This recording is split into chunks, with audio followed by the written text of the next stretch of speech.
Welcome to Read Your Comics. Today, I'm looking at Armored #1. Thanks for joining me today. I'm looking at another Kickstarter book that I backed. Fortunately for everyone else, this does start arriving in comic shops this week, May 15th of 2024. Some shops will get it this week, some shops will get it later in the month. Either way, if you missed the Kickstarter, this will be available in good comic shops near you. Before I dive into today's book, I just wanted to say thanks to all the viewers' support. Every like, comment, and subscription is appreciated. If you're enjoying positive comic content, please consider hitting the thumbs up. Comments are always encouraged. And hey, if you haven't already, why not hit subscribe so you never miss any future videos? I created this channel to entertain, inform, and maybe even inspire you to read some comics, even new ones like this. If you think it's a good message and other comic fans need that in their feeds, then your likes, shares, and subs tell the YouTube algorithm to put it in front of them.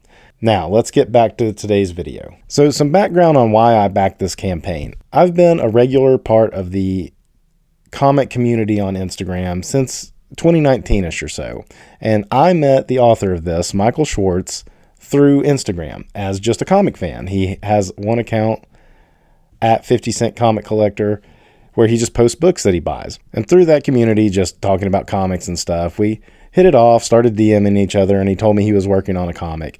And it took a while for it to finally see fruition, but every once in a while he would show me a sample page and stuff, and I was pretty excited for him. Michael is also a screenwriter, so I knew he, wasn't coming at this from just some completely amateur perspective. He has a writing background.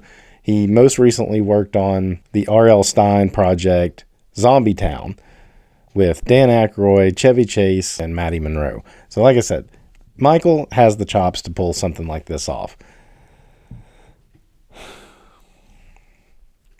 I also trusted him because of his comics account. I know he has a love for this medium, that he wasn't just making a comic trying to pitch it to Hollywood.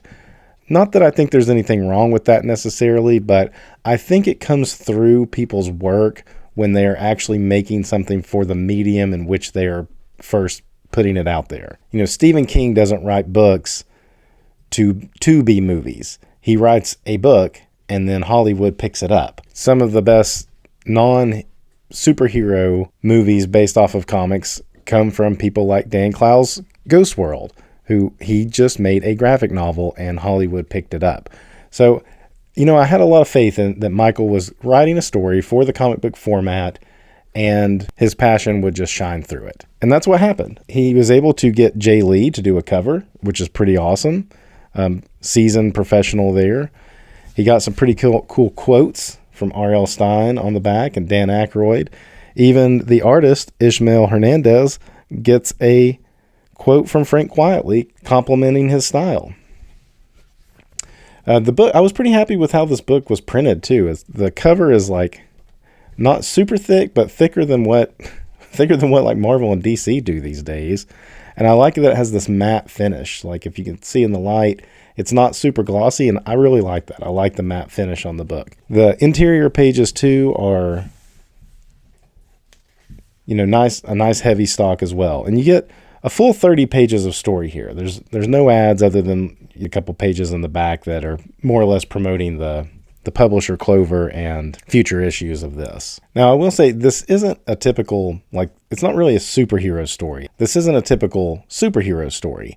This is going to be a supernatural adventure, and it has a vibe much like, The Goonies or Stranger Things or like those 80s movies where kids are on the adventure. At least in this first issue, and I've actually read the second issue too, it's got a very timeless feel. It doesn't feel like it's 100% in a certain time period. So I think this is something that is going to be able to be read for quite a long time. So our adventure starts out, we have some kids and they're exploring this castle ruins in the countryside. I don't think unless I missed it, I don't think it says where this is happening. Michael is Canadian, so there's a good chance he's having it take place in Canada, but he doesn't explicitly say that. Again, I think that's helpful to the story in that, young people reading this could be like, oh, this is in my backyard.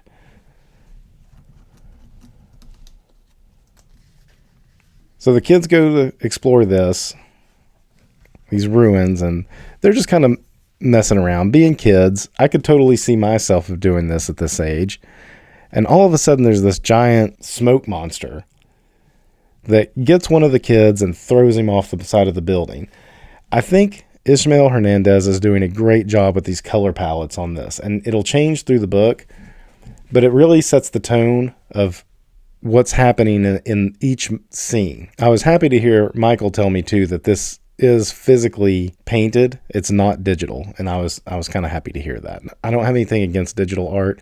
I work in digital art quite a bit myself, but there's something about like that old school ability of doing something on paper. It gives the artist something to sell later on too, I feel like. I like there's a cartooniness to it, but it's not so whimsical that it becomes comical.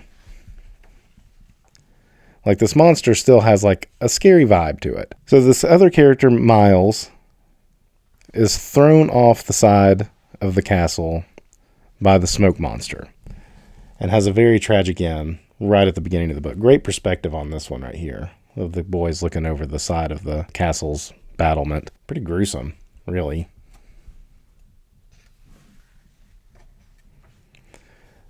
We fast forward 2 years later. We meet another young boy. His name is Andy. He's in foster care. His parents have disappeared. And we already are establishing him as having a very investigative nature to him. His parents just mysteriously disappeared, and he has become an internet sleuth, they say, trying to figure out what happened to his parents. And he's very resourceful. And it's things like this with like an old phone and stuff. I mean, that's, it's not like a straight up rotary phone, but you do have a landline. That's the kind of stuff I'm saying. This has a timeless feel to it. While most of us would not use such a phone like that today, usually in offices or hotel rooms and places like that still have a phone like this. A lot of just mood establishment going through here. He's in foster care. He's obviously very withdrawn. They kind of established that this isn't his first foster home since his parents have vanished too. And as they're driving past the old ruins of the castle, you see the light. This is some great work right here too, of the light in the castle, in his eye, capturing his attention. And really, the more I look at this page, the whole build up as the panels get kind of smaller.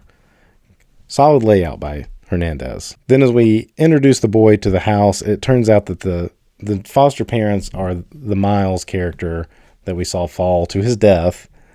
They're his parents. And his room has been left the same. They're like, oh, we don't go in there. Miles's room is off limits. Yours is upstairs.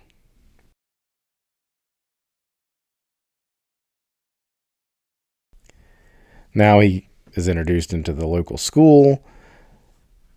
There's some kids here that aren't happy with him sitting in that seat. This girl's kind of swooning over him or looking at him kind of like she likes him already, or at least is curious about him. And now we see him in the library on the internet looking up stuff about his parents. People are missing parents, really, grandparents after parents' disappearance. We're not getting 1990s style computers here. And again, that's like earlier we saw like an old style phone. We haven't seen anybody really on a cell phone yet, but the flat screens and stuff are more modern style computers. Good panel here of him getting smacked. Well, the whole like setup. You see the hand coming and the smack.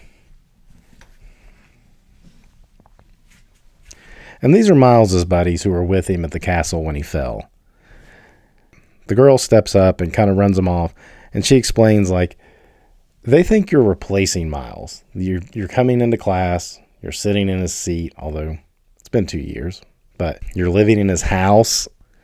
So they aren't taking it well that this kid is coming in, and he's not trying to replace the Miles kid. He doesn't know him, never knew him. But kids are kids. Their emotions are different. Another shot again of the green light calling him to the old castle. She explains what happened to Miles because the foster parents didn't really do that. And he's looking over at the castle. So his investigative spirit is going to lead him to the castle. And again, look at the tonal shift here in the color palettes. This almost sepia look lets you know that's in the past. Now we're in the present with some cooler colors to let you know that, this is happening now. And now we're going with a darker, we're not going full sepia like the intro pages. Now we're just going to have a darker palette for more ominous tone. Good lettering here too. This is clearly lettering done by Hernandez. In fact, I don't know. I didn't see the letter. Let's see. Who did the lettering?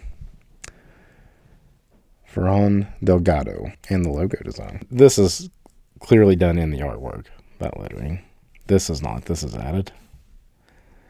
So as he's climbing up and he falls, grabs the brick, comes out, and he falls down. And all of a sudden he's in this tomb with all these skulls around. I mean, it's a pretty frightening looking place. I believe they established him to be 13. And he goes up and he's just going to go ahead and remove the top of this. And of course, there's the skeleton of a knight. And so that's something I do think is kind of interesting, is like there's a knight in this, what seems to be North America.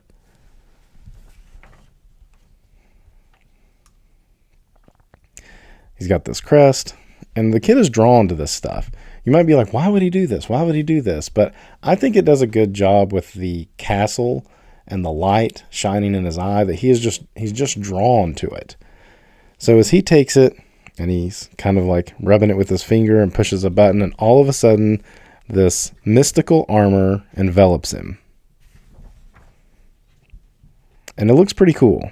It's a pretty cool looking armor. And then the ghost of the knight pops up out of the tomb. Great misunderstanding here. It's, the knight looks ghoulish, yet not scary. So you understand that this is going to be a friendly conversation. But of course, the kid, stunned by being in this armor anyway, and then seeing a ghost, is understandably shocked. So they have a misunderstanding. But then they settle down to just talk about it, and the ghost explains that's my armor, and he doesn't understand what year it is or any of this stuff. He speaks on a prophecy.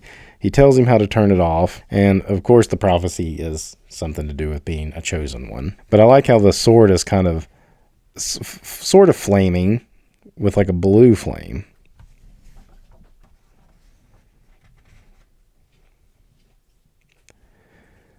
And at first the kid tries to reject it because it doesn't make sense to him, right? The ghost of the knight is like, nope, it's chosen you. You need to take it. And I'm going to help you out with some stuff. So he goes back to his home, the foster home. And they're going to go out to eat. They invite him to eat, but he's like, no, I'm tired from school. I wanted to just kind of chill. When really he's wanting to find out some more information about this ghost. No internet connection. The foster parents were told that he's so obsessed with finding his parents and constantly on the internet that's kind of what's gotten him in trouble. They cut off the internet just to try to keep him from obsessing. And then the ghost starts noticing artifacts around the house that belong to friends of his. And here comes the smoke monster. Did it ring the doorbell? I said, put that back. Oh, because they heard somebody coming in. He's like, maybe they forgot something. What the? And then we get our smoke monster again. And it looks pretty awesome right here. It's just darkness. You can still make out the form coming through the front door. The knight tells him to armor up. And this first issue is going to end on a cliffhanger of the monster essentially eating him. The sword being lost. And that's the end of the first issue. Now, I have read the second issue.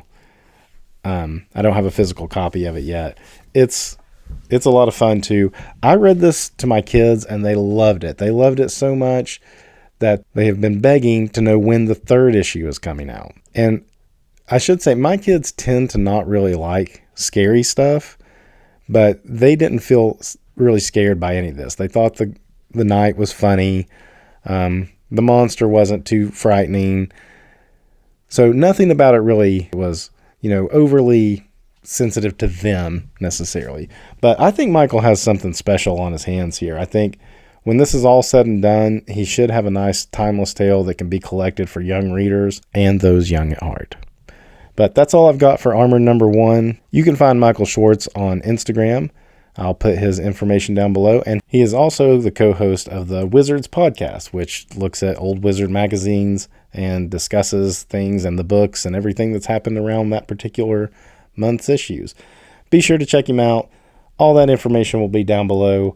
Until next time, read your comics.